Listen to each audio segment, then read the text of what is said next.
Hello, book lovers. Welcome to this fourth session of the guided reading of Charlotte Bronte's The Professor. I hope you are well today. I hope that you have yourself a cup of tea or a cup of coffee, and so you feel cozy and warm to join me in this discussion today of the chapters 7, 8, and 9. So, how are you today? Let me know. Um,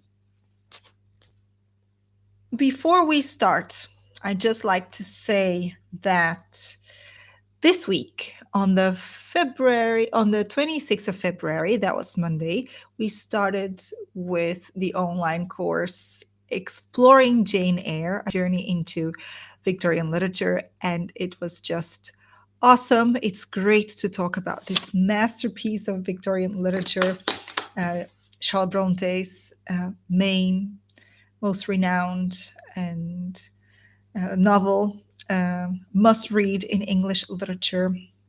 It was a very nice session. We have a small group that connects via Zoom, so we can have a one-on-one almost relationship, and we can discuss the text and engage with each other, share ideas. It's very, very interesting. And we talked about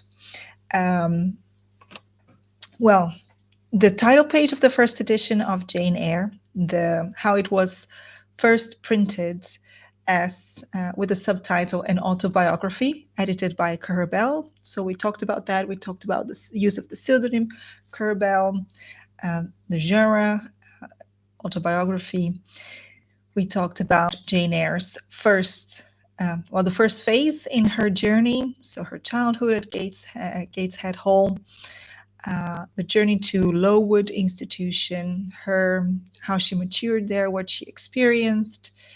And we talked about some characters in the novel that were inspired by real people in Charlotte Bronte's life, such as Helen Burns and Mr. Brocklehurst, terrible headmaster at Lowood Institution, and more. And next time we're going to talk about the third phase in her journey, which is Thornfield Hall, where she goes to work as a governess for Mr. Rochester, one of the most enigmatic characters in English literary history.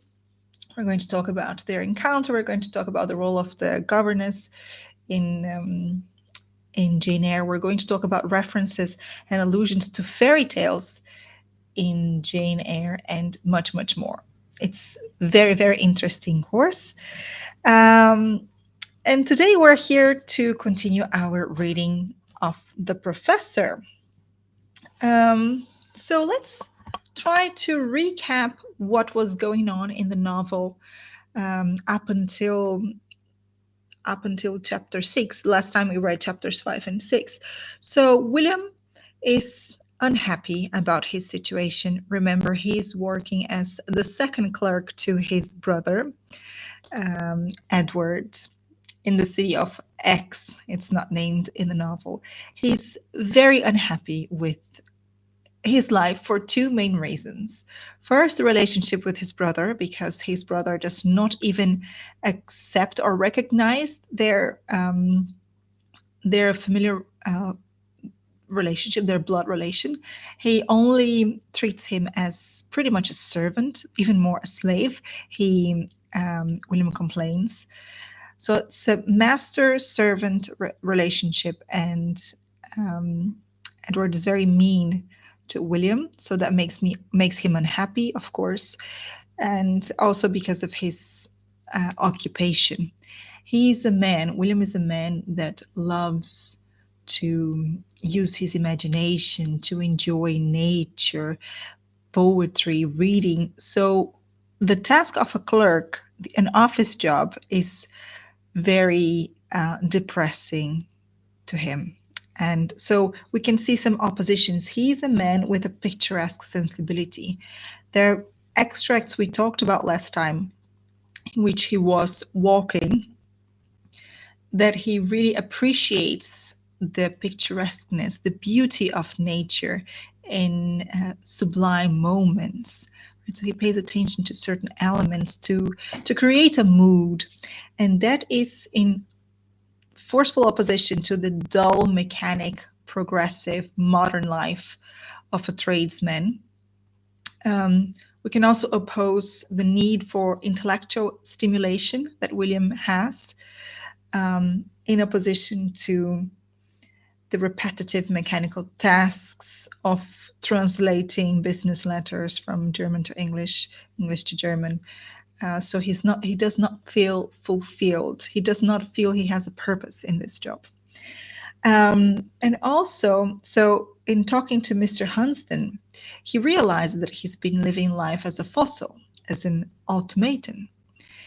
And on the one hand, he wants to change that. He wants to take agency over his life again. On the other hand, there is this desire to be true to duty, to endure the situation, whatever it is, to persevere. So he has these two things balancing on his plate. But eventually, he argued with his brother, and that was the last straw. That argument in which his brother treated him very poorly, in a very aggressive way, abused him verbally and emotionally, he decides to leave.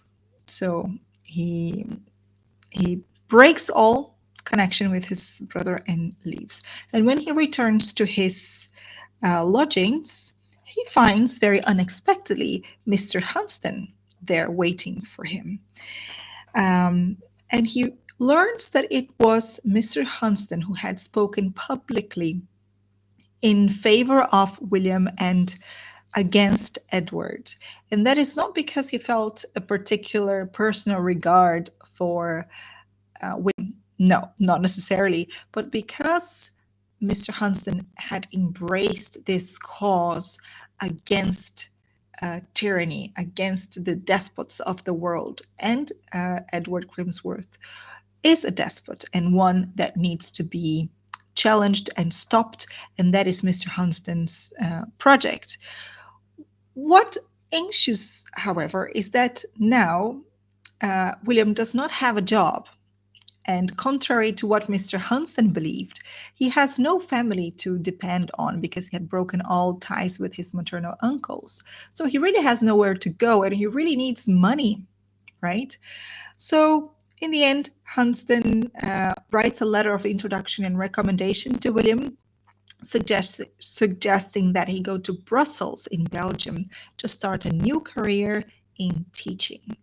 And that's something he had never considered, teaching, and also he had never thought of moving abroad, but that felt quite exciting to him. And but he said to Mr. Hunsden, "I don't have any money."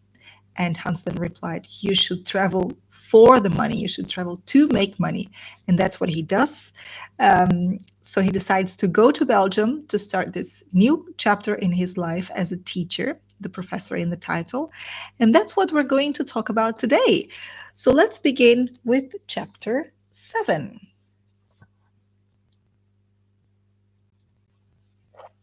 Hi, Sofiane is here. Hello, book lovers. Great to take a trip to Belgium with you in the 18th century. Yes, we are now, well, so we know that the professor is based on Charlotte's own experience as a student and a teacher in Brussels. She spent 2 years there in 1842 all the way to 1844. She returned.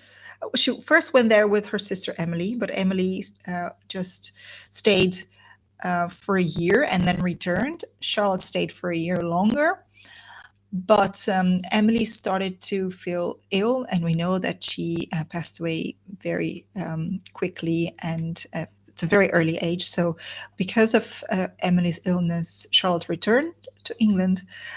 It's not very clear when exactly the professor is set, but I would say around the 1840s, the time in which Charlotte experienced Belgium and Brussels. So that will be 19th century, the 1840s. Um, and it's interesting to see how the English, personified by William Crimsworth here, regarded the Belgians at that time. We'll see as we read chapters 7, 8, and 9. So get your copy of The Professor, a physical copy or online, and let's get started with chapter 7. Reader, perhaps you were never in Belgium? Haply you don't know the physiognomy of the country? You have not its lineaments defined upon your memory as I have them on mine? And here, the literature teacher already makes a stop to talk about this paragraph. So the narrator here, we know it's first person narrative. It's William Crimsworth talking directly to the reader. Hey, reader, you. So it's a very close connection. Charlotte Brontë creates this closeness between William and the reader. So we kind of cannot help but rooting for William. We read his perspective of events, and he talks directly to us. And here he's going to tell us, readers who have never been in Belgium, perhaps that is not necessarily your case, but we have never been in 19th century Belgium. So it's nice to read William's description of the place that is imbued with memories, as we'll see. So here he says, 3, nay, 4 pictures line the 4-walled cell where are stored for me the records of the past. I have this image here of his head, the inside of his head, as a 4-walled cell. Can you imagine that? And there are 4 pictures that are there on the walls that represent the records of his past in Belgium. But he will only tell us now 3 of these pictures, because one of them is not the right time for him to tell us. So creating some expectations, it's an old narrator looking back. So, and he's giving crumbs to us readers of what will come to pass. So the records of the past, right? First, Eton. That's where he went to school. All in that picture is in far perspective, receding, diminutive, but freshly colored, green, dewy, with a spring sky piled with glittering yet showery clouds. For my childhood was not all sunshine. It had its overcast, its cold, its stormy hours. Second, X, the city in which he worked with his brother. Huge, dingy, the canvas cracked and smoked, a yellow sky, sooty clouds, no sun, no azure, the verdure of the suburbs blighted and sullied, a very dreary scene. And these 2 pictures we have already read about in this novel. Third, Belgium. And I will pause before this landscape. As to the 4th, a curtain covers it, which I may hereafter withdraw, or may not, as suits my convenience and capacity. At any rate, for the present it must hang undisturbed. Belgium, name unromantic and unpoetic, yet name that whenever uttered has in my ear a sound, in my heart an echo, such as no other assemblage of syllables, however sweet or classic, can produce. Belgium, I repeat the word now as I sit alone near midnight. So he's writing these memories. Remember, he started this memoir as a letter to a friend who never got the letter, and then he continued as personal exercise and to make his narrative available to the public. So he's writing this alone near midnight, and all those images of the memories of the experiences he lived in Belgium come back to him. It stirs my world of the past like a summons to resurrection. The graves unclose, the dead are raised, Thoughts, feelings, memories that slept are seen by me ascending from the clouds, hallowed most of them, but while I gaze on their vapory forms and strive to ascertain definitely their outline, the sound which wakened them dies, and they sink, each and all, like a light wreath of mist, absorbed in the mould, recalled to urns, resealed in monuments. Farewell, luminous phantoms. This is Belgium, reader. Look! Don't call the picture a flat or a dull one. It was neither flat nor dull to me when I first beheld it. When I left Ostend on a mild February morning and found myself on the road to Brussels, nothing could look vapid to me. My sense of enjoyment possessed an edge whetted to the finest, untouched, keen, exquisite. I was young. I had good health. Pleasure and I had never met. No indulgence of hers had enervated or sated one faculty of my nature. Liberty I clasped in my arms for the first time, and the influence of her smile and embrace revived my life like the sun and the west winds.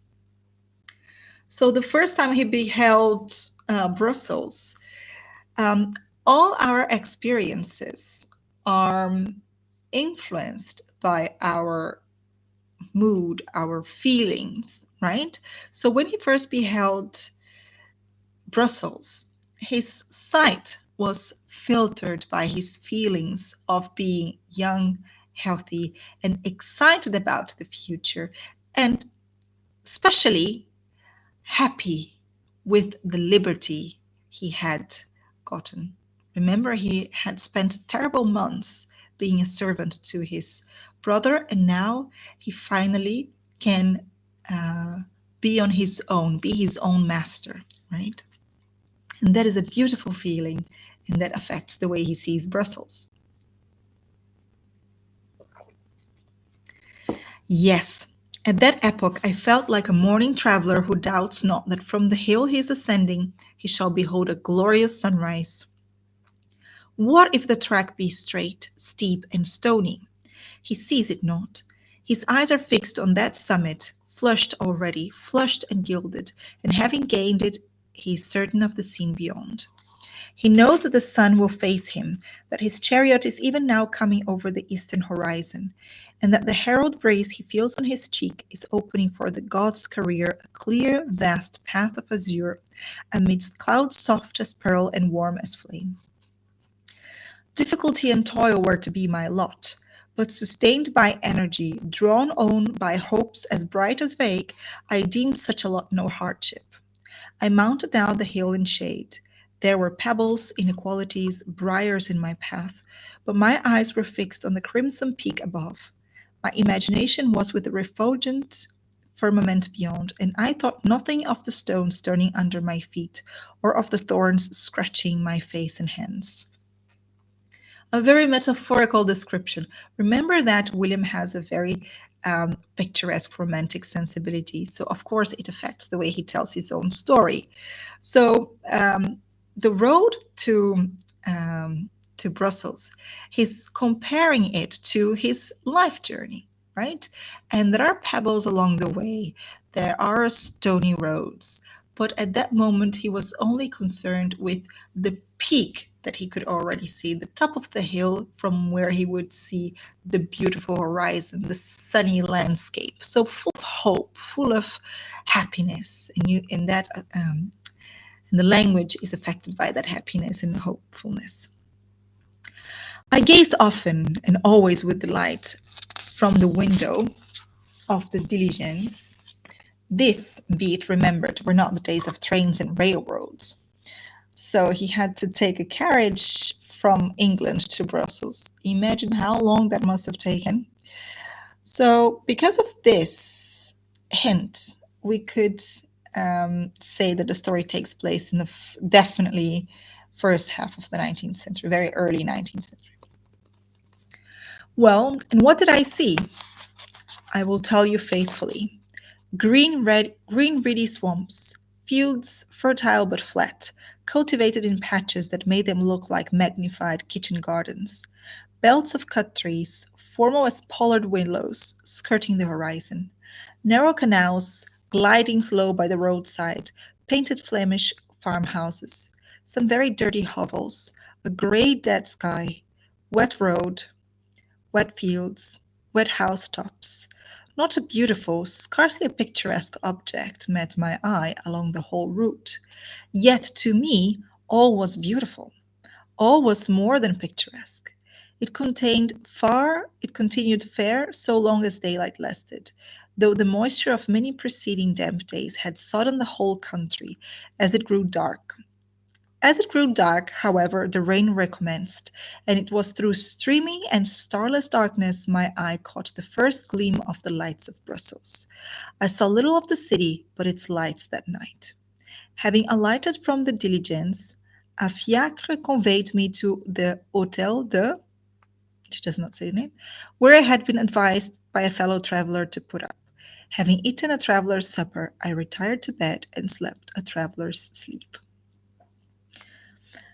A fiacre is a small four-wheeled carriage for public hire.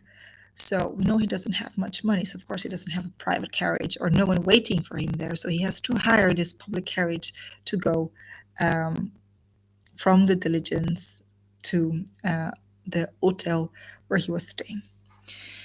Next morning, I awoke from prolonged and sound repose with the impression that I was yet in X.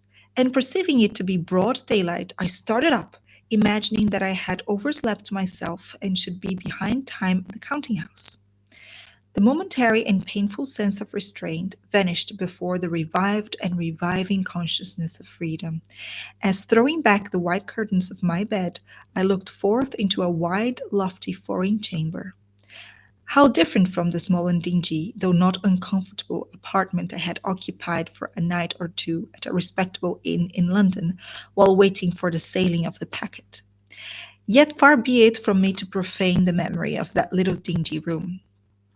It too is dear to my soul, for there, as I lay in quiet and darkness, I first heard the great bell of St. Paul's telling London it was midnight, and well do I recall the deep, deliberate tones, so full charged with colossal phlegm and force. So here he is.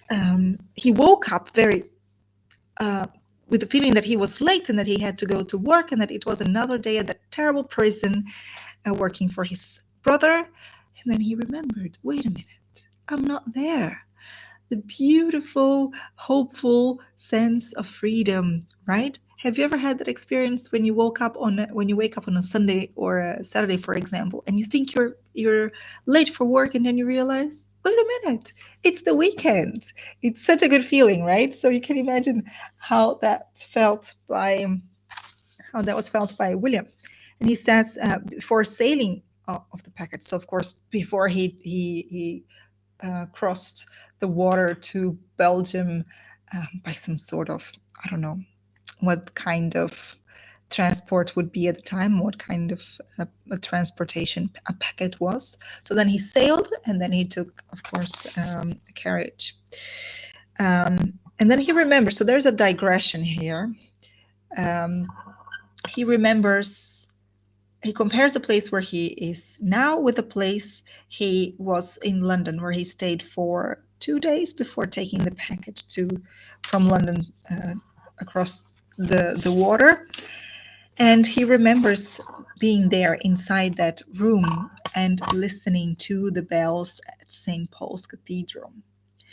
From the small narrow window of that room, I first saw the dome looming through a London mist. And he's referring to the St. Paul's Cathedral dome. I suppose the sensations stirred by those first sounds, first sights, are felt but once. Treasure them, memory with a capital M. Seal them in urns and keep them in safe niches. I think this is a very nice digression, right? So he remembers the first time he heard the bells of St. Paul's Church, and now he hears the bells in Brussels. And you can only hear something or see something or feel something for the first time once. So treasure those moments. Keep them in your memory with a capital M. Seal them in urns so you will not forget. Well, I rose. Travelers talk of the apartments in foreign dwellings being bare and uncomfortable. I thought my chamber looked stately and cheerful. It had such large windows, croisées that opened like doors, with such broad, clear panes of glass. Such a great looking glass stood on my dressing table. Such a fine mirror glittered over the mantelpiece. The painted floor looked so clean and glossy. When I had dressed and was descending the stairs, the broad marble steps almost awed me, and so did the lofty hall into which they conducted. How different the atmosphere in Belgium, Brussels, compared to his life in Aix. On the first landing, I met a Flemish housemaid. She had wooden shoes, what's it called, the klompen in Dutch. She had wooden shoes, a short red petticoat, a printed cotton bedgown. Her face was broad, her physiognomy eminently stupid. When I spoke to her in French, she answered me in Flemish, with an air the reverse of civil. Yet I thought her charming. If she was not pretty or polite, she was, I conceived, very picturesque. She reminded me of the female figures in certain Dutch paintings I had seen in other years at Seacombe Hall. Sofiane says he was traumatized by the life he had been living in Aix working for his brother. Definitely. And now all small shreds of happiness or hope are magnified to him, right? And he pays attention to everything. But now, when he meets this Flemish housemaid, you can already tell the feeling of superiority that he feels towards Belgian people in general, and especially those of Flemish descent. So we have to think about the Belgium in the 19th century. What was it like? So it became the independent kingdom of Belgium since its independence from the United Kingdom of the Netherlands in 1830. Um, so there is a mixture, right? Up to this day, there is a linguistic mixture and cultural mixture. So where have I written that? Yes, this linguistic and cultural tensions between Dutch speaking, so the residues of the United Kingdom of the Netherlands, the Flemish, and French speaking communities, because for some time Belgium was also part of the Kingdom of France during the Napoleonic Wars, the French Empire, right? So there are these linguistic and cultural tensions, the language, so the Flemish and the French, and culture, of course. And you can tell by the way that William describes the people that he sees the Flemish people as inferior to the French, and he sees himself as an Englishman superior to them all, right? Uh, and that's something that's a bit hard to swallow, and it will get worse, you see. But he has to learn, right? It's the first, he's a young man, and it's the first time that he has contact with the outside world, with another country. So he needs to, there's a culture shock, right? And he needs to become aware of his own uh, limitations, right? And he will. All right. I repaired to the public room. That too was very large and very lofty, and warmed by a stove. The floor was black, and the stove was black, and most of the furniture was black. Yet I never experienced a freer sense of exhilaration than when I sat down at a very long black table, covered, however, in part by a white cloth, and having ordered breakfast, began to pour out my coffee from a little black coffee pot. Everything is black, and nonetheless, he does not feel black or overcast. He's thrilled with exhilaration. The stove might be small looking to some eyes, not to mine, but it was undisputably very warm, and there were two gentlemen seated by it talking in French. Impossible to follow their rapid utterance or comprehend much of the purport of what they said. Yet French in the mouths of Frenchmen or Belgians, I was not then sensible of the horrors of the Belgian accent, was as music to my ears, because it meant he was somewhere else, somewhere he could start fresh. One of these gentlemen presently discerned me to be an Englishman, no doubt from the fashion in which I addressed the waiter, for I would persist in speaking French in my execrable South of England style, right? In my terrible South of England style, though the man understood English. The gentleman, after looking towards me once or twice, politely accosted me in very good English.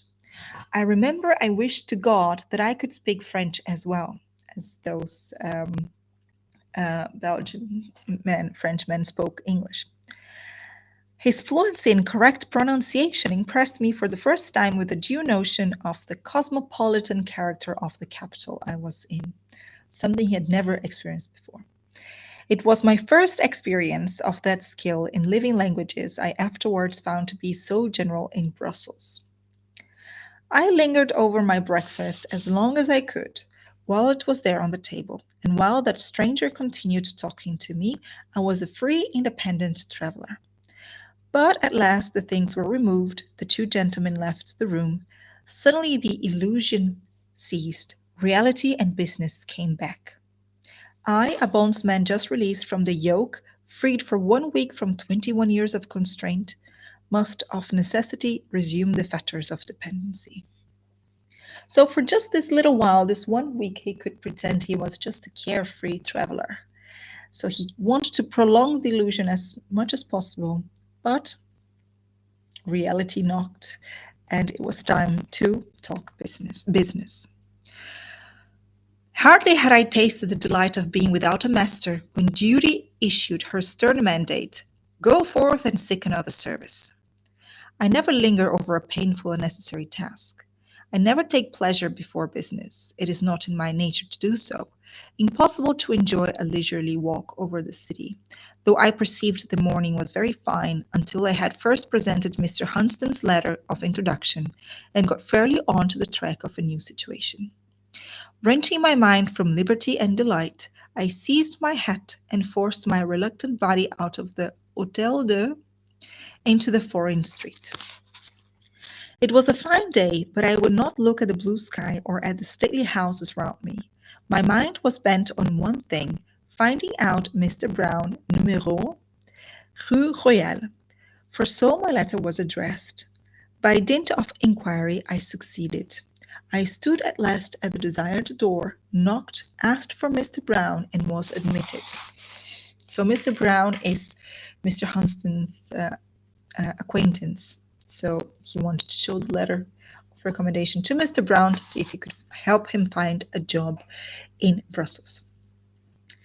Being shown into a small breakfast room, I found myself in the presence of an elderly gentleman, very grave, businesslike, and respectable looking. I presented Mr. Hunston's letter. He received me very civilly. After a little desultory conversation, he asked me if there was anything in which his advice or experience could be of use.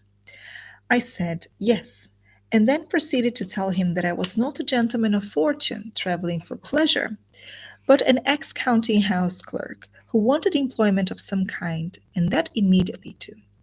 He replied that as a friend of Mr. Hunston's he would be willing to assist me as well as he could.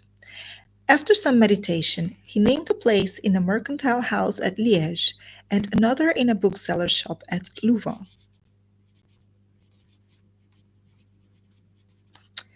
"Clerk and shopman," murmured I to myself. No, I shook my head. I had tried the high stool. I hated it. I believed there were other occupations that would suit me better. Besides, I did not wish to leave Brussels.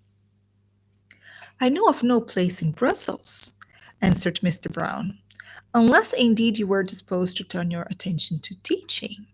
I am acquainted with the director of a large establishment who is in want of a professor of English and Latin." I thought 2 minutes, then I seized the idea eagerly. "The very thing, sir," said I.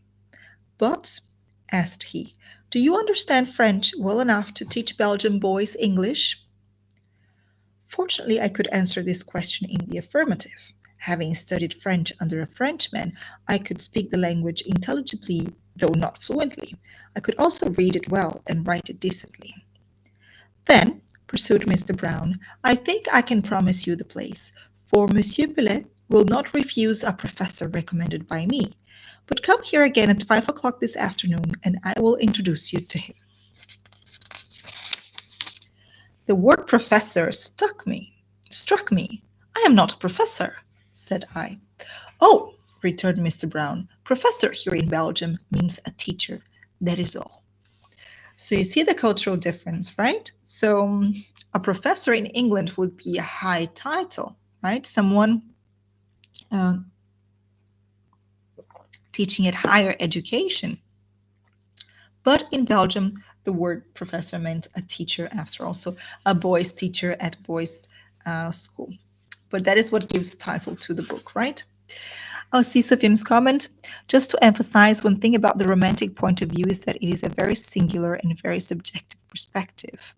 Yes, we see this exemplified in the character of William when describing Belgium and Aix. Yes, and that is because it's a first-person narrative, right? So everything we read is filtered by William's perspective of events.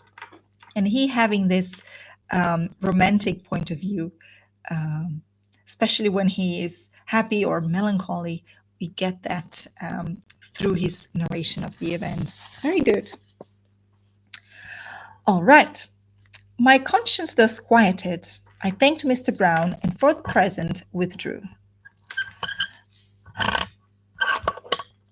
This time I stepped out into the street with a relieved heart. The task I had imposed on myself for that day was executed. I might now take some hours of holiday. I felt free to look up. For the first time I remarked the sparkling clearness of the air, the deep blue of the sky, the gay, clean aspect of the whitewashed or painted houses. Look at the contrast with the way he described Aix, right? Now the air is clean, sparkling, the sky is deep blue, clean aspect of the whitewashed or painted houses. And Aix was sooty, it was smoky, gray. See the contrast. I saw what a fine street was the Rue Royale, and walking leisurely along its broad pavement, I continued to survey its stately hotels, till the palisades, the gates, and trees of the park appearing in sight, offered to my eye a new attraction. I remember before entering the park, I stood a while to contemplate the statue of General Béliard, and then I advanced to the top of the great staircase just beyond, and I looked down into a narrow back street which I afterwards learned was called the Rue d'Isabelle. I well recollect that my eye rested on the green door of a rather large house opposite, where on a brass plate was inscribed Pensionnat des Demoiselles. Pensionnat. The word excited an uneasy sensation in my mind. It seemed to speak of restraint. It's an English mind reading this French plaque, right? So pensionnat triggered certain images for William. Some of the demoiselles externats, no doubt, were at that moment issuing from the door. I looked for a pretty face amongst them, but their close little French bonnets hid their features. In a moment, they were gone. I had traversed a good deal of Brussels before 5 o'clock arrived, but punctually as that hour struck, I was again in the Rue Royale.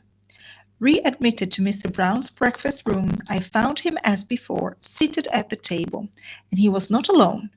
A gentleman stood by the hearth. 2 words of introduction designated him as my future master, Monsieur Pelet. Monsieur Pelet, Mr. Crimsworth, Mr. Crimsworth, Monsieur Pelet. A bow on each side finished the ceremony. I don't know what sort of a bow I made, an ordinary one, I suppose, for I was in a tranquil, commonplace frame of mind. I felt none of the agitation which had troubled my first interview with Edward Crimsworth.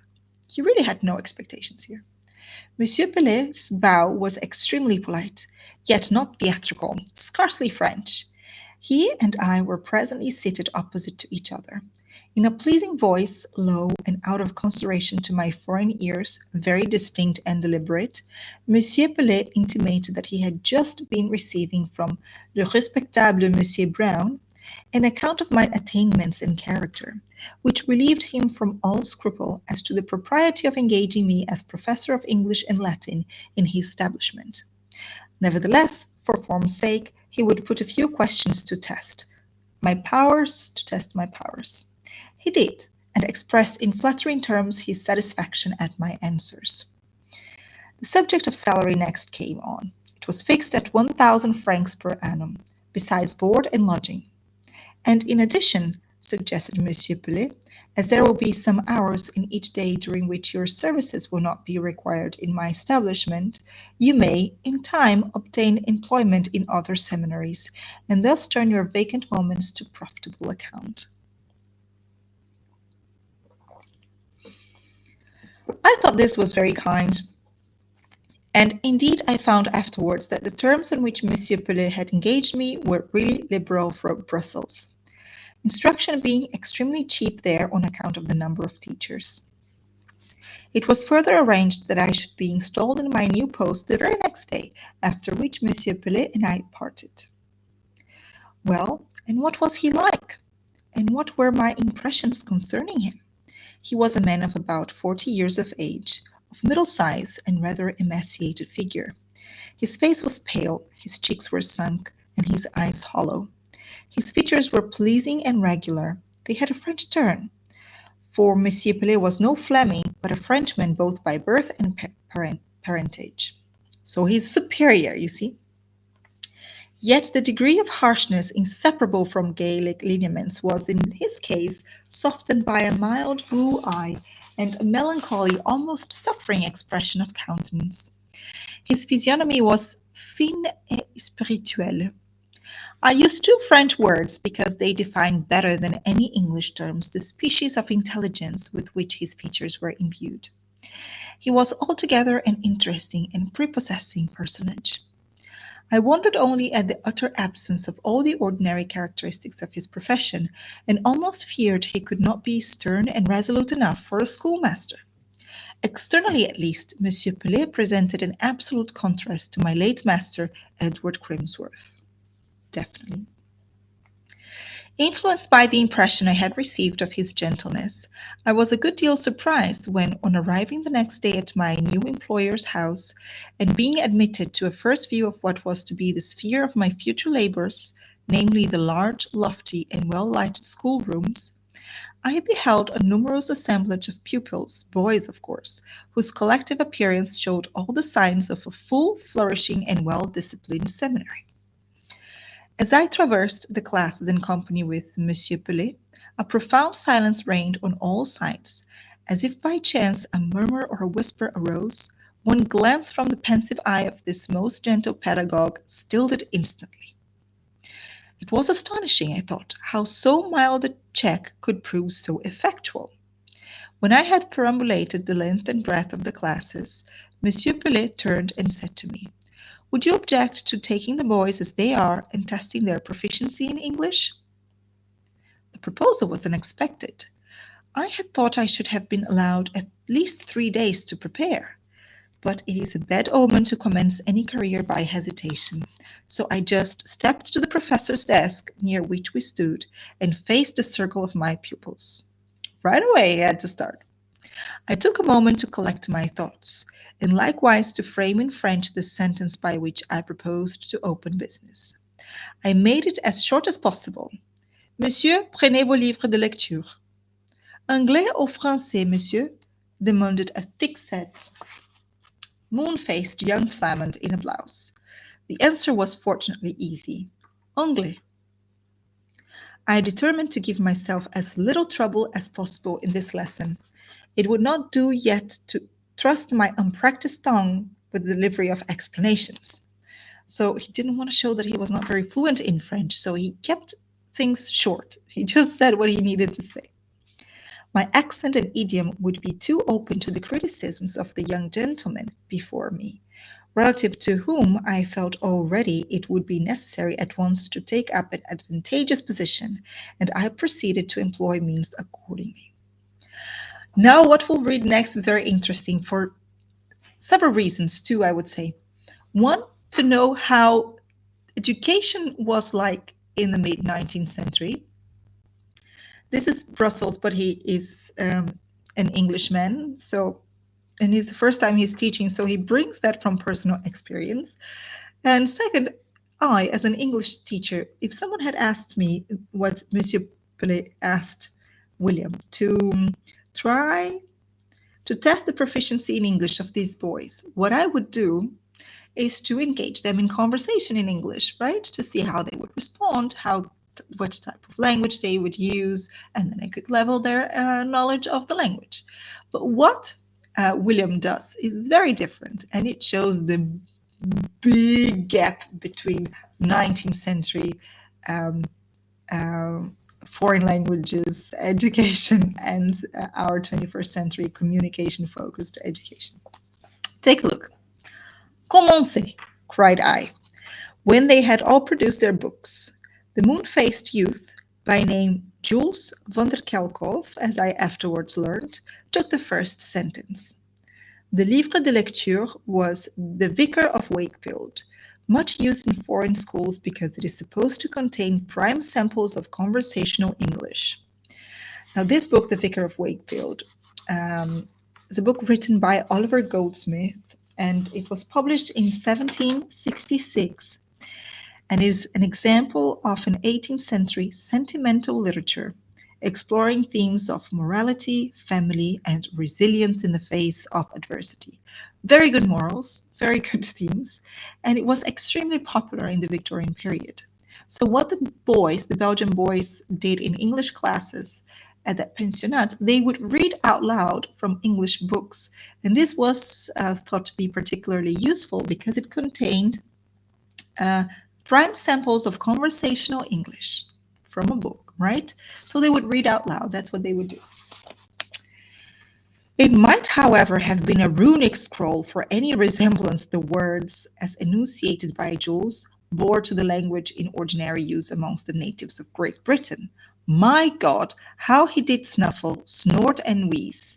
All he said was said in his throat and nose, for it is thus the Flamans speak. But I heard him to the end of his paragraph without proffering a word of correction, whereat he looked vastly self-complacent, convinced, no doubt, that he had acquitted himself like a real born and bred Anglais. In the same unmoved silence I listened to a dozen in rotation, and when the 12th had concluded with splutter, hiss, and mumble, I solemnly laid down the book. Arrêtez, said I. There was a pause, during which I regarded them all with a steady and somewhat stern gaze. A dog, if stared at hard enough and long enough, will show symptoms of embarrassment. And so at length did my bench of Belgians. Perceiving that some of the faces before me were beginning to look sullen and others ashamed, I slowly joined my hands and ejaculated in a deep voix de poitrine, chest voice, Comme c'est affreux! How it's terrible, frightful. So he compares his students to dogs. That's the kind of relationship they formed. They looked at each other, pouted, colored, swung their heels. They were not pleased, I saw, but they were impressed, and in the way I wished them to be. Having thus taken them down a peg in their self-conceit, the next step was to raise myself in their estimation. A very easy thing, considering that I hardly dared to speak for fear of betraying my own deficiencies. Écoutez, monsieur, said I, and I endeavored to throw into my accents the compassionate tone of a superior being, who, touched by the extremity of the helplessness which at first only excited his scorn, deigns at length to bestow aid. I then began at the very beginning of The Vicar of Wakefield and read in a slow, distinct voice some 20 pages, they all the while sitting mute and listening with fixed attention. By the time I had done, nearly an hour had elapsed. That was the class, the teacher reading out loud and the students listening. For an hour. And then I rose and said, C'est assez pour aujourd'hui, monsieur. Demain, nous recommencerons et j'espère que tout ira bien. With this oracular sentence, I bowed and, in company with Monsieur Pellet, quitted the schoolroom. C'est bien, c'est très bien, said my principal as we entered his parlor. Je vois que monsieur a de l'adresse. Cela me plaît, car dans l'instruction, l'adresse fait tout autant que le savoir. So he says that Monsieur Pellet, he likes it because William has the way to address the students, not just the knowledge, but he knows how to address the students, how to be fierce, to make them quiet and even feeling embarrassed, so then they can esteem the help of the teacher better. Not at all how I teach. But again, 19th century way of teaching, very interesting to know. And that's one of the nice things about this novel, especially for me as a teacher, right? I don't know how you feel about that. From the parlor, Monsieur Pelet conducted me to my apartment, my chambre, as Monsieur said with a certain air of complacency. It was a very small room with an excessively small bed, but Monsieur Pelet gave me to understand that I was to occupy it quite alone, which was, of course, a great comfort. Yet, though so limited in dimensions, it had 2 windows. Light not being taxed in Belgium, the people never grudge its admission into their houses. Just here, however, this observation is not very apropos, for one of these windows was boarded up. The open windows looked into the boys' playground. I glanced at the other, as wondering what aspect it would present if disencumbered of the boards. Monsieur Pelet read, I suppose, the expression of my eye. He explained. La fenêtre fermée donne sur un jardin appartenant à un pensionnat de demoiselles, said he. Et les convenances exigent. Enfin, vous comprenez, n'est-ce pas, monsieur? So the window that is nailed looks to a garden that belongs to the pensionnat of the girls. And, according to conventions, you understand, right? You cannot, as a male, be able to look at the girls outside. Oui, was my reply, and I looked, of course, quite satisfied. But when Monsieur Pelet had retired and closed the door after him, the first thing I did was to scrutinize closely the nailed boards, hoping to find some chink or crevice which I might enlarge, and so get a peep at the consecrated ground. My researches were in vain, for the boards were well joined and strongly nailed. It is astonishing how disappointed I felt. I thought it would have been so pleasant to have looked out upon a garden planted with flowers and trees, so amusing to have watched the demoiselles at their play, to have studied female character in a variety of phases, myself the while sheltered from view by a modest muslin curtain, whereas, owing doubtless to the absurd scruples of some old duenna of a directress, I had now only the option of looking at a bare gravelled court with an enormous pas de géant in the middle, and the monotonous walls and windows of a boys' schoolhouse round. It's quite weird that he wanted to be able to look at the girls outside, but remember, he has a romantic sensibility, so to be able to look at the garden outside and to see the girls playing, that would be something he would experience. Not only then, but many a time after, especially in moments of weariness and low spirits, did I look with dissatisfied eyes on that most tantalizing board, longing to tear it away and get a glimpse of the green region which I imagined to lie beyond, the secret garden. I knew a tree grew close up to the window, for though there was as yet no leaves to rustle, I often heard at night the tapping of branches against the panes. In the daytime, when I listened attentively, I could hear, even through the boards, the voices of the demoiselles in their hours of recreation, and to speak the honest truth, my sentimental reflections were occasionally a trifle disarranged by the not quite silvery, in fact, the too often brazen sounds, which, rising from the unseen paradise below, penetrated clamorously into my solitude.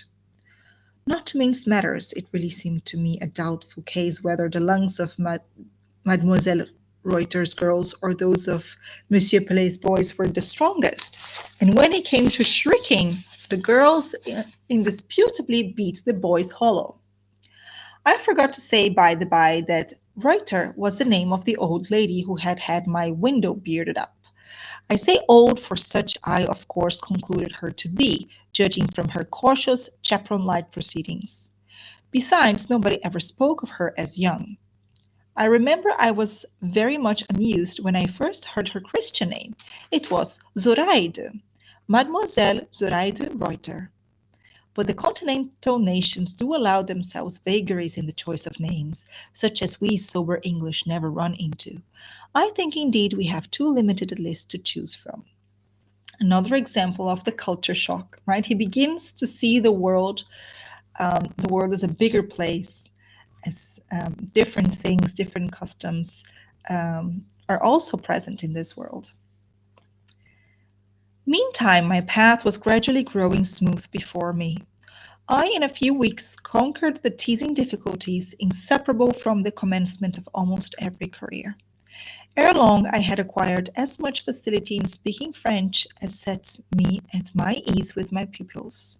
And as I had encountered them on a right footing at the very beginning, and continued tenaciously to retain the advantage I had early gained, they never attempted mutiny, which circumstance all who are in any degree acquainted with the ongoings of Belgian schools, and who know the relation in which professors and pupils too frequently stand towards each other in those establishments, will consider it an important and uncommon one.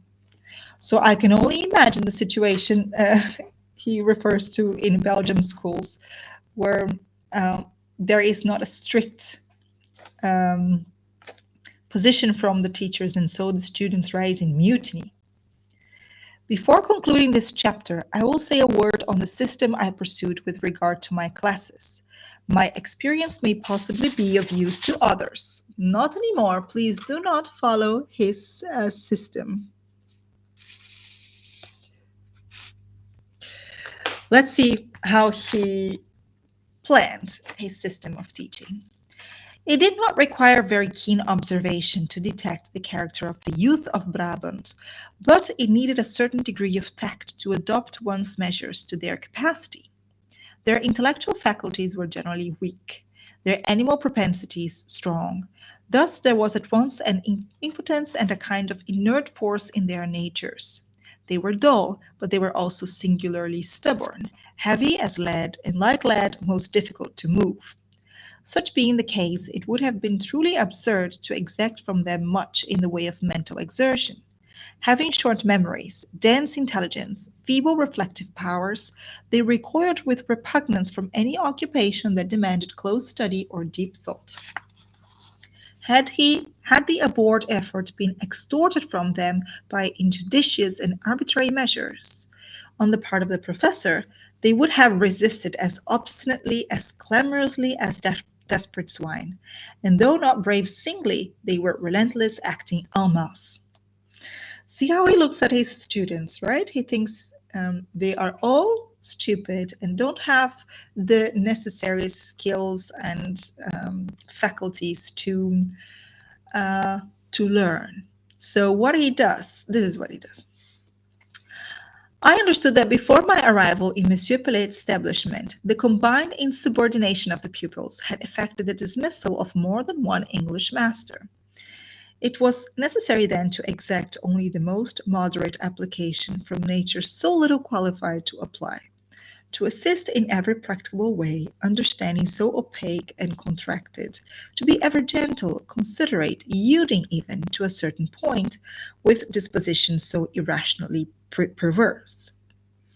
So I thought, okay, that's good. So although he thinks all of that about his students, the way he acts is nice. He's being gentle. He gives them things that are just a bit challenging so that they can perform the tasks.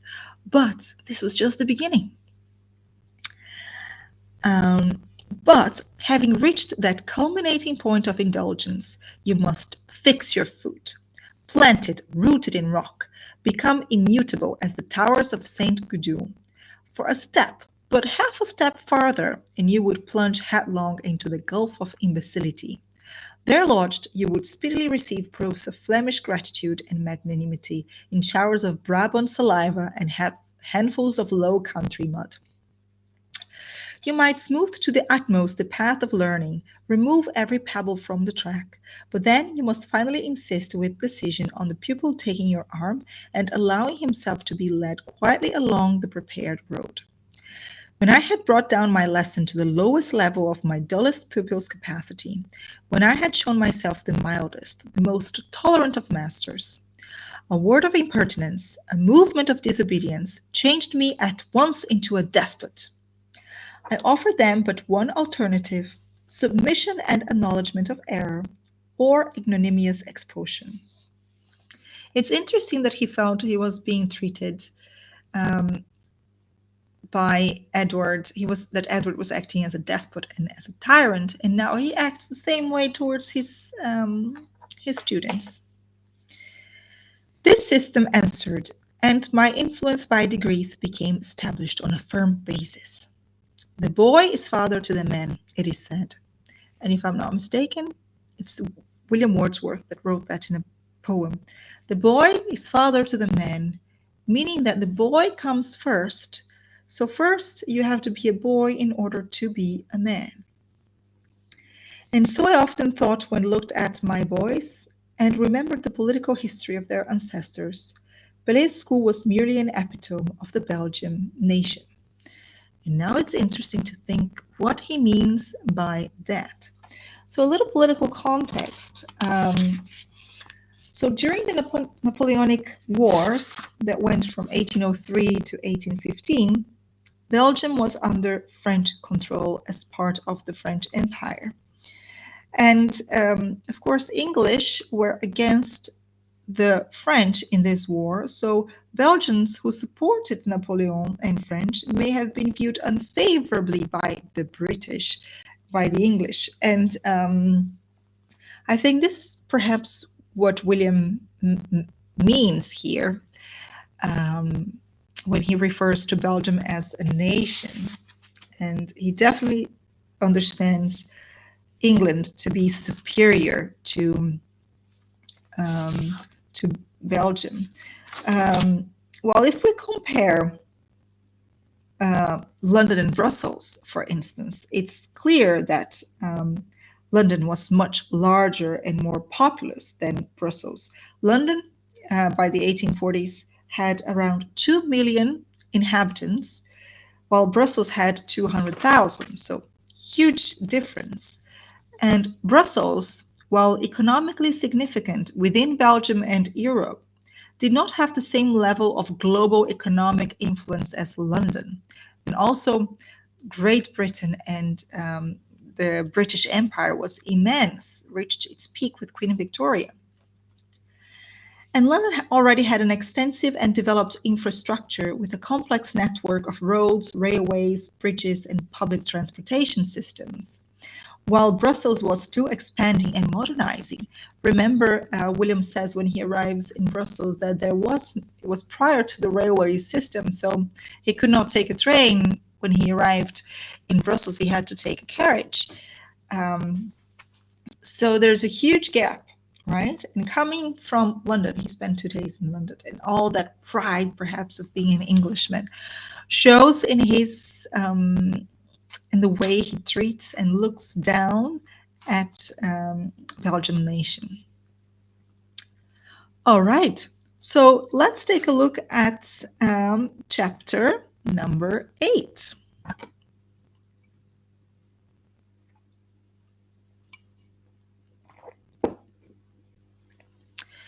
And Pelé himself, how did I continue to like him?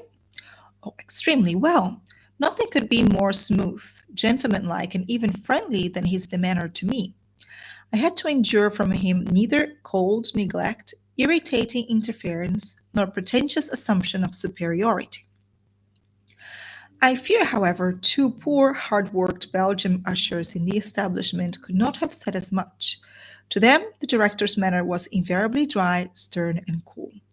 I believe he perceived once or twice that I was a little shocked at the difference he made between them and me, and accounted for it by saying with a quiet sarcastic smile, "Ce ne sont que des Flamands, allez." So Monsieur Pelé also treats the Belgians as inferior to himself as a Frenchman. But it seems like William does not see that he does exactly the same as Monsieur Pelé. He says he was shocked by the difference Monsieur Pelé made between him and the Belgian ushers. But William himself does this as well. He has this prejudice as well. And then he, Monsieur Pelé, took his cigar gently from his lips and spat on the painted floor of the room in which we were sitting. Flamand certainly they were, and both had the true Flamand physiognomy, where intellectual inferiority is marked in lines none can mistake. Still they were men, and in the main honest men, and I could not see why their being aboriginals of the flat, dull soil should serve as a pretext for treating them with perpetual severity and contempt. This idea of injustice somewhat poisoned the pleasure I might otherwise have derived from Pelé's soft, affable manner to myself. Don't you think it's intriguing that William cannot see that he's unjust to himself as well?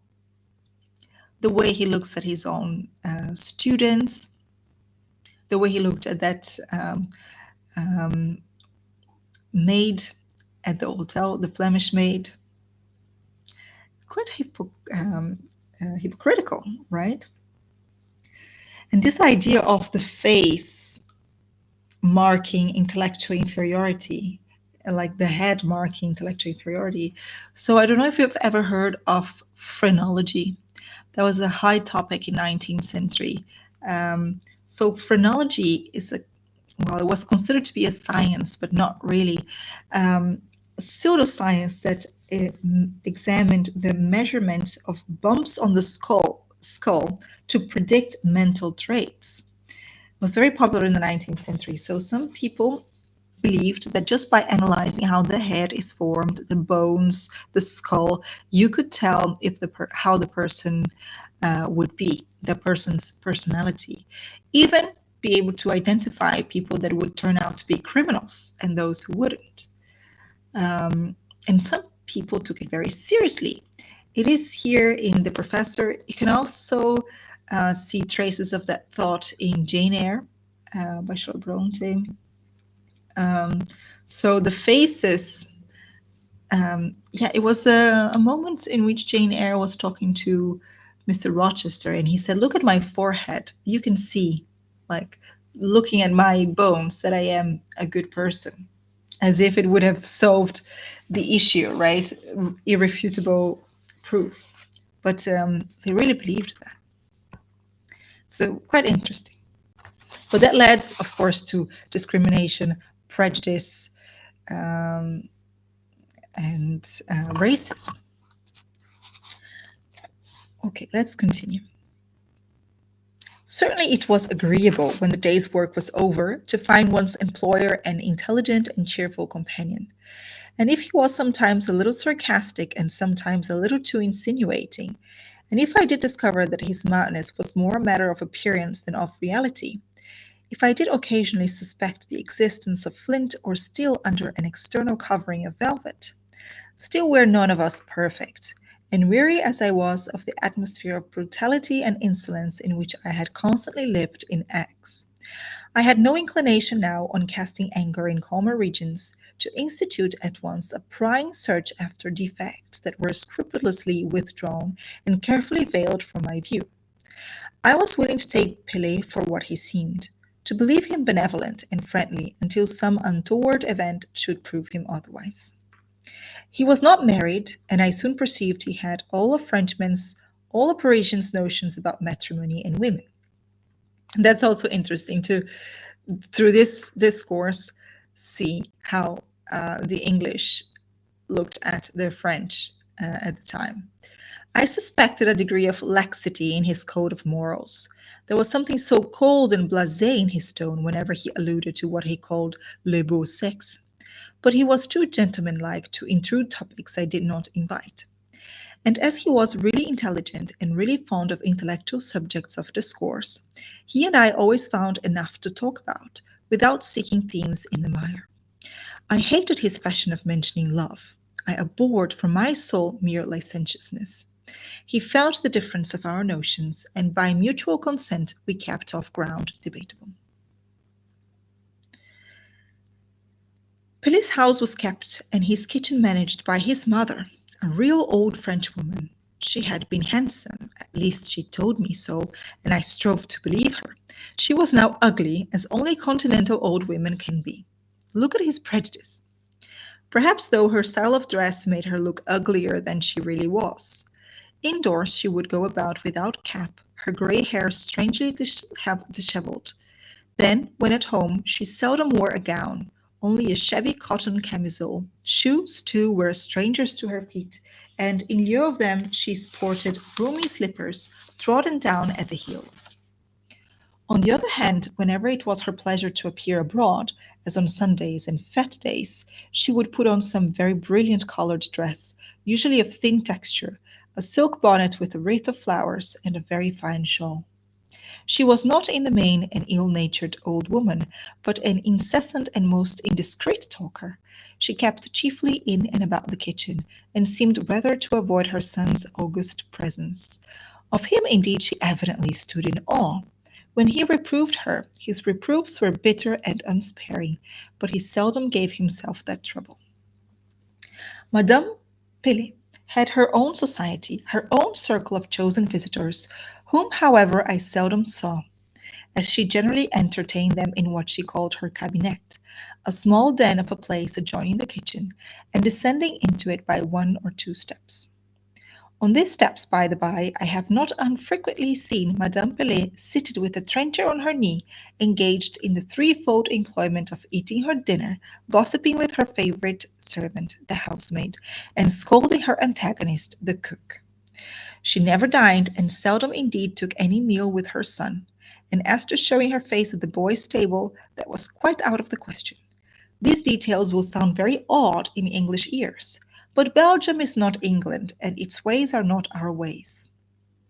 Again, Madame Pelet's habits of life then being taken into consideration, I was a good deal surprised when one Thursday evening Thursday was always a half holiday, as I was sitting all alone in my apartment, correcting a huge pile of English and Latin exercises, a servant tapped at the door, and on its being opened, presented Madame Pelet's compliments, and she would be happy to see me to take my goûter, a meal which answers to our English tea, with her in the dining room. Plaît-il? Said I, for I thought I must have misunderstood. The message and invitation were so unusual. The same words were repeated. I accepted, of course, and as I descended the stairs, I wondered what whim had entered the old lady's brain.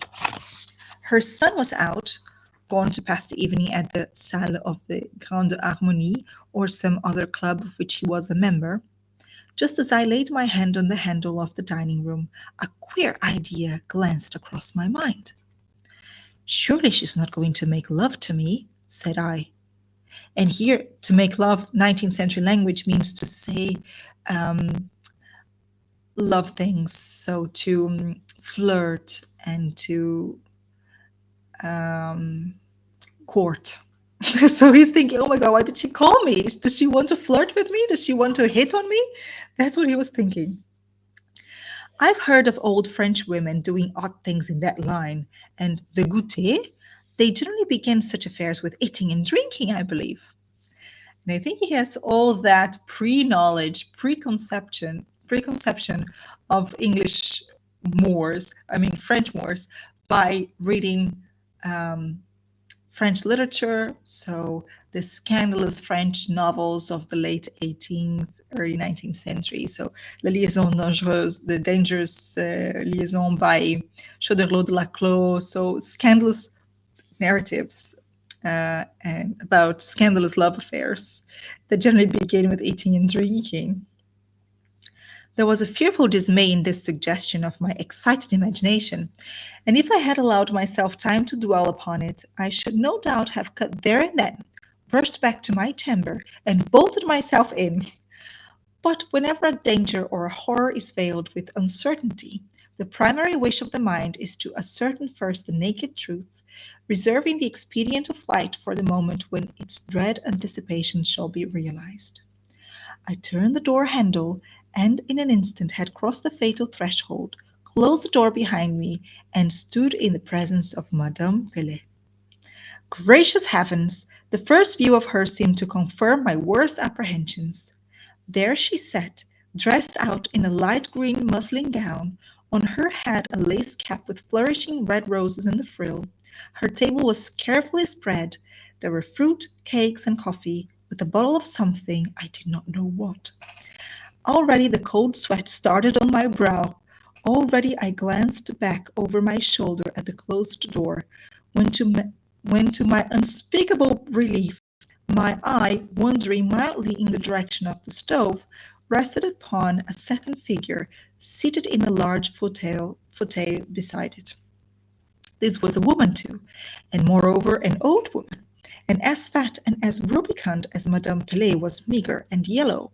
Her attire was likewise very fine, and spring flowers of different hues circled in a bright wreath the crown of her violet-colored velvet bonnet. I had only time to make these general observations when Madame Pelet, coming forward with what she intended should be a graceful and elastic step, thus accosted me.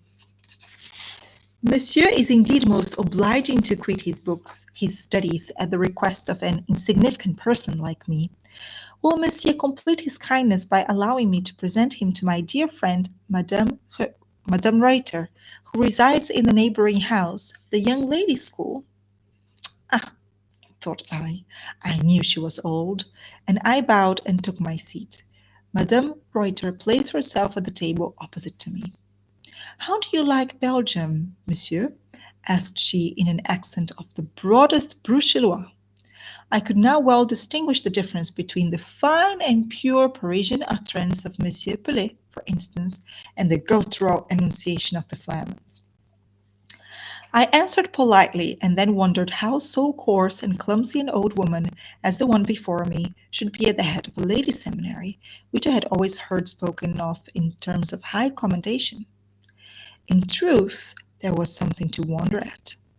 Madame Reuter looked more like a joyous, free-living old Flemish fermière, or even a maîtresse d'auberge, than a staid, grave, rigid directrice de pensionnat. In general, the continental, and that's a British perspective, right? They're an island, so whatever is on the continent. So he says, in general, the continental, or at least the Belgian old women, permit themselves a license of manners, speech, and aspect such as our venerable grandames would recoil from and absolutely disreputable, and Madame Reuter's jolly face bore evidence that she was no exception to the rule of her country. There was a twinkle and leer in her left eye. Her right she kept habitually half shut, which I thought very odd indeed.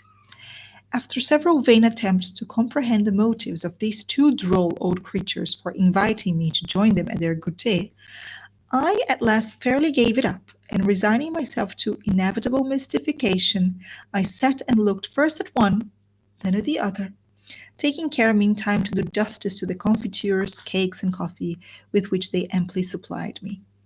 They too ate, and that with no delicate appetite, and having demolished a large portion of the solids, they proposed a petit verre, a glass of something. I declined. Not so Madame Pelet and Reuter. Each mixed herself what I thought rather a stiff tumbler of punch, and placing it on a stand near the stove, they drew up their chairs to that convenience, and invited me to do the same. I obeyed, and being seated fairly between them, I was thus addressed first by Madame Pelet, then by Madame Reuter. We will now speak of business, said Madame Pelet, and she went on to make an elaborate speech, which being interpreted was to the effect that she had asked for the pleasure of my company that evening in order to give her friend Madame Reuter an opportunity of broaching an important proposal which might turn out greatly to my advantage. Pourvu que vous soyez sage, said Madame Reuter. Et à vrai dire, vous en avez bien l'air. Take one drop of the punch, or punch, as she pronounced it. It is an agreeable and wholesome beverage after a full meal. I bowed, but again declined it. She went on. I feel, said she after a solemn sip, I feel profoundly the importance of the commission with which my dear daughter has entrusted me, for you are aware, monsieur, that it is my daughter who directs the establishment in the next house? Ah, I thought it was yourself, madam. though indeed at that moment I recollected that it was called Mademoiselle, not Madame Reuter's pensionnat. I? Oh no! I manage the house and look after the servants, as my friend Madame Pelet does for Monsieur her son. Nothing more. You thought I gave lessons in class, did you? And she laughed loud and long, as though the idea tickled her fancy amazingly. Madame is in the wrong to laugh, I observed. If she does not give lessons, I am sure it is not because she cannot. And I whipped out a white pocket handkerchief and wafted it, with a French grace, past my nose, bowing at the same time. Quel charmant jeune homme, murmured Madame Pelet in low voice. Madame Reuter, being less sentimental as she was Flamand and not French, only laughed again. You are a dangerous person, I fear, said she. If you can forge compliments at that rate, Zoraide will positively be afraid of you. But if you're good, I will keep your secret and not tell her how well you can flatter. Now listen what sort of a proposal she makes to you. She has heard that you are an excellent professor, and as she wishes to get the very best masters for her school, car Zoraide fait tout comme une reine, c'est une véritable maîtresse femme. She has commissioned me to step over this afternoon and sound Madame Pelet as to the possibility of engaging you. Zoraide is a wary general. She never advances without first examining well her ground. I don't think she would be pleased if she knew I had already disclosed her intentions to you. She did not order me to go so far, but I thought there would be no harm in letting you into the secret. And Madame Pelet was of the same opinion. Take care, however, you don't betray either of us to Zoraide. To my daughter, I mean. She is so discreet and circumspect herself. She cannot understand that one should find a pleasure in gossiping a little. C'est absolument comme mon fils, cried Madame Pelet. All the world is so changed since our girlhood, rejoined the other. Young people have such old heads now. But to return, monsieur, Madame Pelet will mention the subject of your giving lessons in my daughter's establishment to her son, and he will speak to you. And then tomorrow you will step over to our house and ask to see my daughter, and you will introduce the subject as if the first intimation of it had reached you from Monsieur Pelet himself. And be sure you never mention my name, for I would not displease Zoraide on any account. Bien, bien, I interrupted, for all this chatter and circumlocution began to bore me very much. I will consult Monsieur Pelet, and the thing shall be settled as you desire. Good evening, madame. I am infinitely obliged to you. Comment? Vous vous en allez déjà? Exclaimed Madame Pelet. Prenez encore quelque chose, monsieur. Une pomme cuite, des biscuits, encore une tasse de café? Merci, merci, madame. Au revoir. And I backed at last out of the apartment. Having regained my own room, I set myself to turn over in my mind the incident of the evening. It seemed a queer affair altogether, and queerly managed. The two old women had made quite a little intricate mess of it. Still I found that the uppermost feeling in my mind on the subject was one of satisfaction. In the first place, it would be a change to give lessons in another seminary. And then to teach young ladies would be an occupation so interesting. To be admitted at all into a ladies' boarding school would be an incident so new in my life. Besides, thought I, as I glanced at the boarded window, I shall now at last see the mysterious garden. I shall gaze both on the angels and their Eden. He's very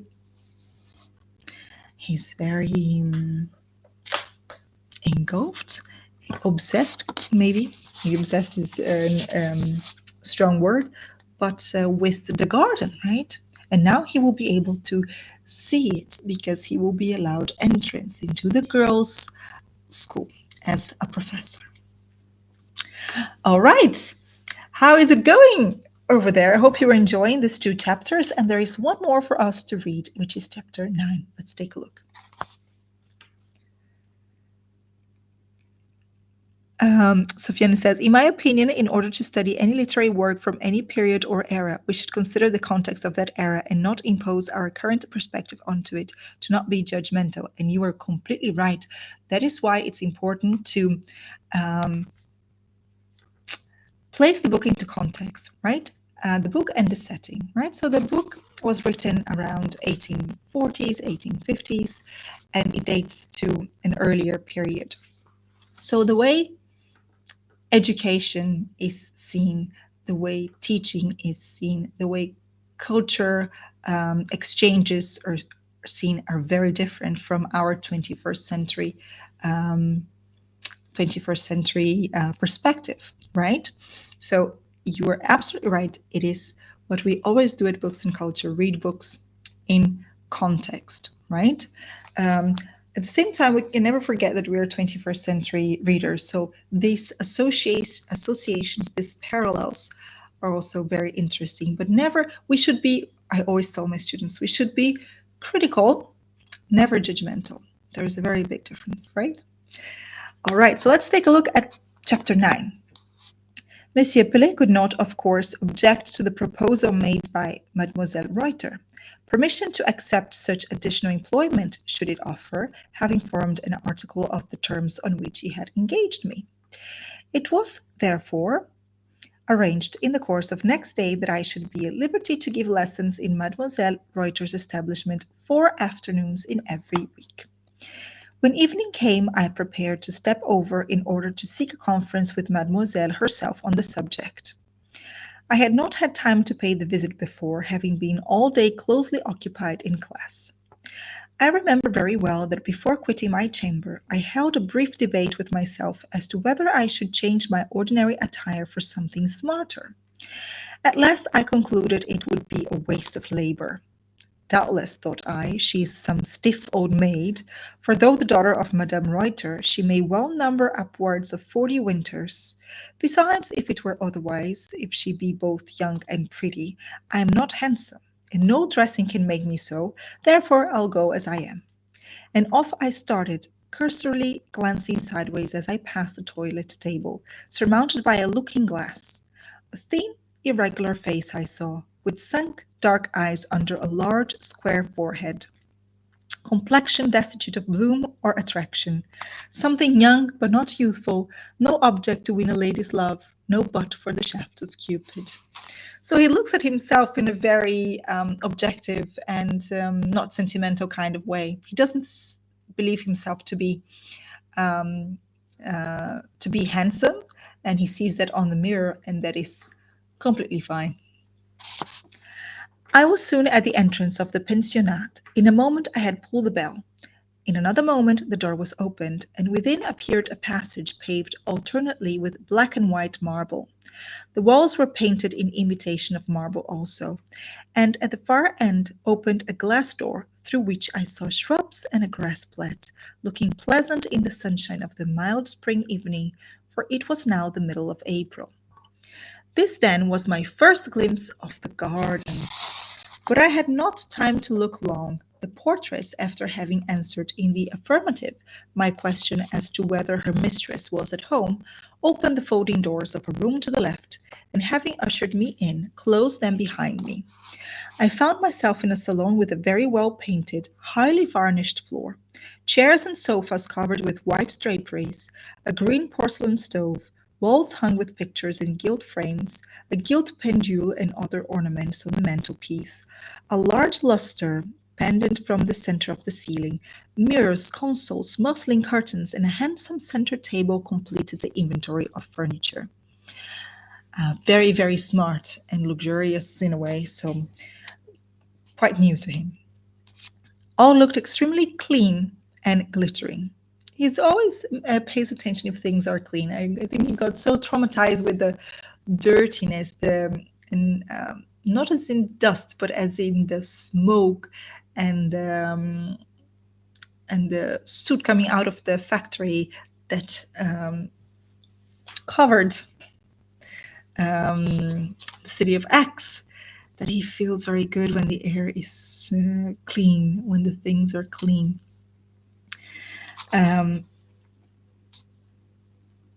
But the general effect would have been somewhat chilling had not a second large pair of folding doors, standing wide open and disclosing another small and smaller salon, more snugly furnished, offered some relief to the eye. This room was carpeted, and therein was a piano, a couch, a chiffoniere. Above all, it contained a lofty window with a crimson curtain, which, being undrawn, afforded another glimpse of the garden through the large clear panes, round which some leaves of ivy, some tendrils of vine were trained. Monsieur Grimsford, n'est-ce pas? Said a voice behind me, and starting involuntarily, I turned. I had been so taken up with the contemplation of the pretty little salon that I had not noticed the entrance of a person into the larger room. It was, however, Mademoiselle Reuter who now addressed me, and stood close beside me, and when I had bowed with instantaneously recovered sang-froid, cold blood, for I am not easily embarrassed, I commenced the conversation by remarking on the pleasant aspect of her little cabinet and the advantage she had over Monsieur Pelet in possessing a garden. Yes, she said, she often thought so, and added, "It is my garden, monsieur, which makes me retain this house. Otherwise, I should probably have removed to larger and more commodious premises long since. But you see, I could not take my garden with me, and I should scarcely find one so large and pleasant anywhere else in town." I approved her judgment. "But you have not seen it yet," said she, rising. "Come to the window and take a better view." I followed her. She opened the sash, and leaning out, I saw in full the enclosed demesne which had hitherto been to me an unknown region.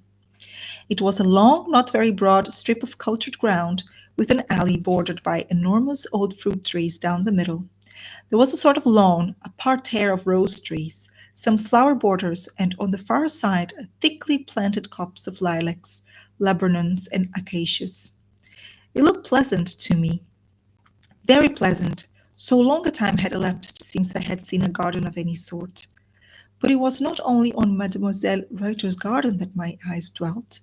When I had taken a view of her well-trimmed beds and budding shrubberies, I allowed my glance to come back to herself, nor did I hastily withdraw it. I had thought to see a tall, meagre, yellow, conventual image in black, with a close white cap bandaged under the chin like a nun's headgear, whereas there stood by me a little and roundly formed woman, who might indeed be older than I, but was still young. She could not, I thought, be more than 6 or 7 and 20. She was as far as a fair Englishwoman. She had no cap, her hair was nut brown, and she wore it in curls. Pretty her features were not, nor very soft, nor very regular, but neither were they in any degree plain, and I already saw cause to deem them expressive. What was their predominant cast? Was it sagacity? Sense? Yes, I thought so, but I could scarcely as yet be sure. I discovered, however, that there was a certain serenity of eye and freshness of complexion most pleasing to behold. The color on her cheek was like the bloom on a good apple, which is as sound as the core as it is red on the rind. Mademoiselle Reuter and I entered upon business. She said she was not absolutely certain of the wisdom of the step she was about to take, because it was so young, and parents might possibly object to a professor like me for their daughters. "But it is often well to act on one's own judgment," said she, "and to lead parents rather than be led by them. The fitness of a professor is not a matter of age, and from what I have heard and from what I observe myself, I would much rather trust you than Monsieur Ledru, the music master who is a married man of near 50. I remarked that I hoped she would find me worthy of her good opinion, that if I knew myself I was incapable of betraying any confidence reposed in me. "Du reste," said she, "the surveillance will be strictly attended to." And then she proceeded to discuss the subject of terms. She was very cautious, quite on her guard. She did not absolutely bargain, but she warily sounded me to find out what my expectations might be. And when she could not get me to name a sum, she reasoned and reasoned with a fluent yet quiet circumlocution of speech, and at last nailed me down to 500 francs per annum. Not too much, but I agreed. Before the negotiation was completed, it began to grow a little dusk. I did not hasten it, for I liked well enough to sit and hear her talk. I was amused with the sort of business talent she displayed. Edward could not have shown himself more practical, though he might have evinced more coarseness and urgency. And then she had so many reasons, so many explanations, and after all she succeeded in proving herself quite disinterested and even liberal. At last she concluded she could say no more, because, as I acquiesced in all things, there was no further ground for the exercise of her parts to speech. I was obliged to rise. I would rather have sat a little longer. What had I to return to but my small empty room? And my eyes had a pleasure in looking at Mademoiselle Reuter, especially now, when the twilight softened her features a little, and in the doubtful dusk I could fancy her forehead as open as it was really elevated, her mouth touched with turns of sweetness as well as defined in lines of sense. When I rose to go, I held out my hand on purpose, though I knew it was contrary to the etiquette of foreign habits. She smiled and said, "Ah, c'est comme tous les Anglais," but gave me her hand very kindly. "It is the privilege of my country, mademoiselle," said I, "and remember I shall always claim it." She laughed a little, quite good-naturedly, and with the sort of tranquillity obvious in all she did, a tranquillity which soothed and suited me singularly. At least I thought so that evening. Brussels seemed a very pleasant place to me when I got out again into the street, and it appeared as if some cheerful, eventful, upward-tending career were even then opening to me, on that selfsame mild, still April night. So impressionable a being, so impressionable a being is man, or at least such a man as I was in those days. And here we are, finishing chapter 9. Next time, we're going to read chapters 10, 11, and 12. And now William has started his career as a professor in Brussels at the boys' school, and he's going to start working at the girls' pensionat as well. And that's what we're going to read about next time. So thank you for your presence here. If you're watching it live, if you're watching the recording, thank you for joining us and watching this session. I hope you enjoyed it. And we'll continue or resume our reading next week, same time, Thursday at 1 o'clock Central European Time. I wish you a wonderful week and I'll see you then. Bye-bye.